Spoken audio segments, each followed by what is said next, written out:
Hello, thank you so much for stopping by. My name is Melissa with 1S, but you can call me Mel, and this is the last part of my first ever houseplant tour 2021. I will have part 1 and part 2 linked in the description. Of my favorite easy care, easygoing plants, and I have not had an issue with her whatsoever.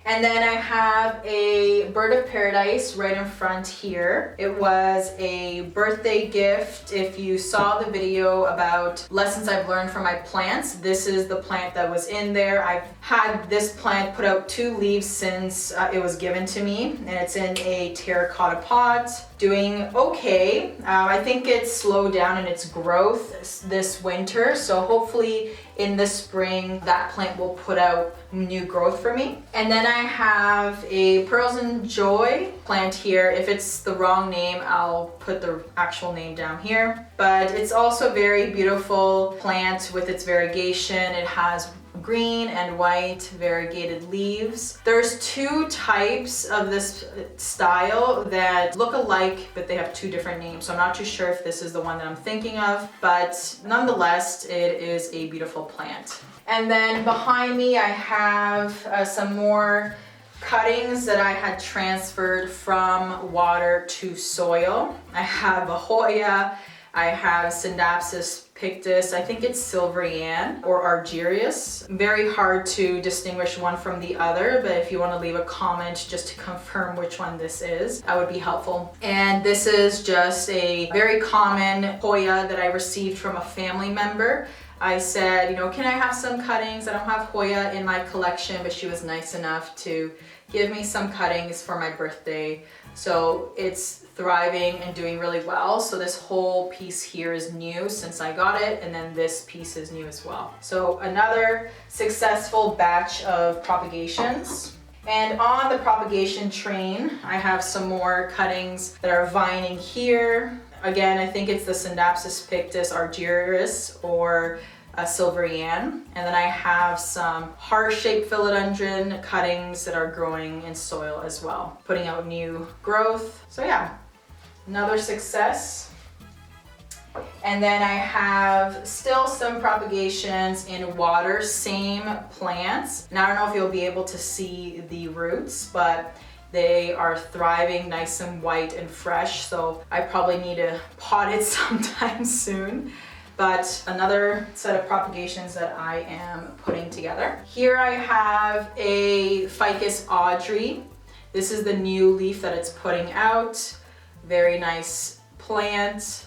It almost looks like a Ficus elastica, but it's called Ficus Audrey. And the leaves are almost like suede-ish, little furry, like slight fur on them, especially when it comes in. The new leaves are more of that smooth texture. Very nice plant. And then the veins in the back are very defined, as you can tell. Super nice. And then I have a Ficus Ruby, I believe it's called. Again, very beautiful variegation. It comes in as this almost grayish teal color, greenish teal color. And then the outside of it turns into this very light pink. And then the new growth is covered in this really, really dark pink cover. And then once it opens up, it turns into this color. So that's the newest leaf that I have there. Very beautiful. I have it in this rustic pot that my mother-in-law got me from her mother, so I'm using it as a plant saucer. And then I have here another Ficus elastica rubber tree. It's the darker version, and this is the newest leaf here, and it's also the biggest leaf that it has put out. And I have it in another paper cover pot, which kind of gives it a different style, that farmhouse style. And this plant has given out, I think 3 or 4 leaves since I bought it. It was very small, so it's done really well within the last year. And then I have some aloe. I mean, who doesn't have aloe in their collection? These two aloe plants that I have, one of them is from my friend. She gave it to me like a few years back, so it's been with me for a while. And then another plant is from my mom's mature aloe plants, so I have two of them. It's always good to have aloe. You know, there's some home remedies that you can do with the leaves, some medical remedies as well, like for burns and stuff. So it's always good to have it in your collection. And then behind me I have a string of hearts. This is my mature string of hearts. As you see, it is vining quite a bit. It is very, very long. It's like down to my knees. This plant, I bought it from a nursery in town, and it was probably like right here when I bought it, in and around here. So it's definitely grown quite a bit within the last few months. It's right beside the window, so I think it obviously helps for this plant to have a lot of light.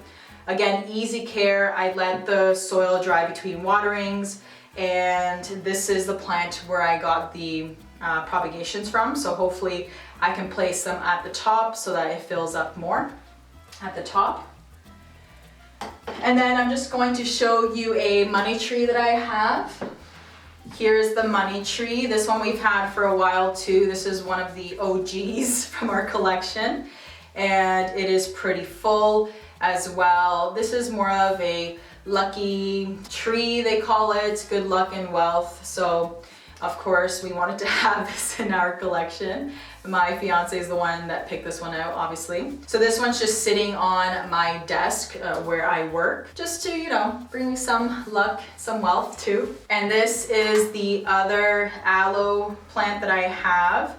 This one's quite big, and I just have it in this tin can from the dollar store. Again, more of that farmhouse style. I love it. It's very lush, very full, very plump. That's always a good sign that the aloe is doing good. And then I have just some propagation. So I do have a Monstera propagation. We'll see how this one goes, just because it is not a top cutting. It's a cutting that I got from another plant, and it did get root rot, so we'll see if I could at least salvage this piece. And lastly, in this room, I have my big, luscious Brazil philodendron. It is another great, easy care plant. It is a vining plant, and it vines pretty quickly, grows really fast, and I just love the foliage. Every single leaf comes out very different, the pattern, the color, and essentially I water it probably every 7 to 10 days. I let it dry between waterings, and then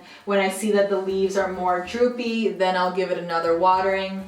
But it's doing very good up here. I think I had it kind of lower somewhere. I think it was like on a stool or something. And I'm like, I don't know, I want it to grow, if it is to trail up this pole or if it is to vine down. So I think hooking it on this curtain rod definitely is giving it those options. And yeah, another great plant, probably another one of my favorite plants, just because it's just easy to care for, and it's just very rewarding with all the new growth that it gives you, constantly. So you can see how it's trailing up there. Pretty cool plant. So now we are in my bathroom, and behind me you see that there's 3 hanging planters. If you haven't watched that video of the plant hanger that we put together, I'll leave it in the description or at the end of this video. But I did record a video on how I put this together, and I ended up placing these 3 plants in the hanging planters. So this one is a Hoya Crimson Princess. This one I bought at a nursery near my home, and it did have root rot when I bought it, unfortunately, because the soil that it was in was actually too dense, and one of the cuttings did rot. I was able to salvage 3 out of the 4 cuttings, which is awesome. But this one has new growth. This one is starting to have a new growth point, and up here as well, actually. And then this one is slowly starting. I see that there's an activating growth point there. So it is a beautiful plant. It is the Hoya Crimson Princess because the white is in the inside and the green is in the outside. The queen is the reverse. So it has the white in the outside and then the green in the inside. Again, just such a beautiful plant. And I think it just looks really nice in this hanging planter because it's gonna vine forward. And then this one is a Happy Bean. a little cute succulent that we have in this small terracotta pot. This one I did rescue because the plant that we had did have root rot. Again, the soil that it was in was very dense, so it was holding moisture in the middle of the plant. So I was able to save this little guy. So instead of it being bushy, it's a lot taller.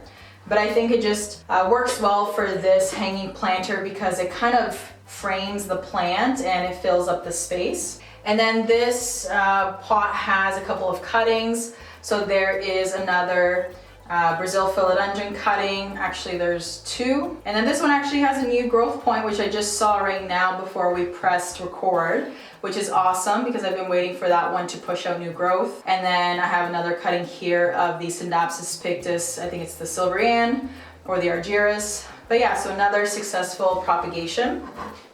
You may see a little bit of a pattern. I like to propagate my plants a lot. Free plants, why not? And then I have another snake plant that I have in the corner in front of the mirror here in the kitchen, or here in the bathroom. And it is in a tin can that I bought at the dollar store. Again, another rustic farmhouse style. And it also has new growth, you see in the middle there. This variety is a little different than the typical snake plant because it has the darker inside and then the pattern in the outside. I forget the name of it. If I'm able to look it up, I'll put it on the screen. Another very great statement piece here in the bathroom. And then one more plant I'm actually going to grab is this banana leaf tree slash plant. The mother was more of the tree look, but my sister was the one that gave me this plant. It was planted outside in her garden and then she transferred it indoors for the winter, but the mother didn't make it, although she did give her energy to this baby banana plant slash tree. Like I said, he doesn't look like a tree right now, but slowly he will grow up, hopefully.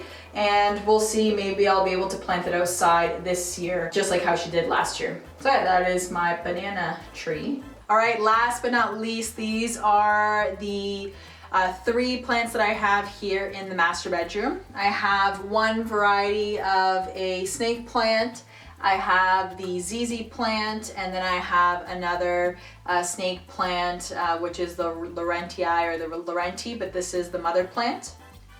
This ZZ plant, I also had to rehab a bit. It wasn't doing well, but now it's been thriving, pushing out a lot of new growth, and there's a west window right beside me, so these plants still get some light in the afternoon, which helps them to continue to grow. Just letting them go to basically almost bone dry soil and then watering them. Sometimes I have to also dust the leaves or kind of, just monitor the leaves, that way they don't get too dusty and still be able to photosynthesize. But yeah, so those are the last three plants in my collection. I hope you enjoyed. Give it a thumbs up. If you want to stick around, make sure to subscribe, and I will see you soon.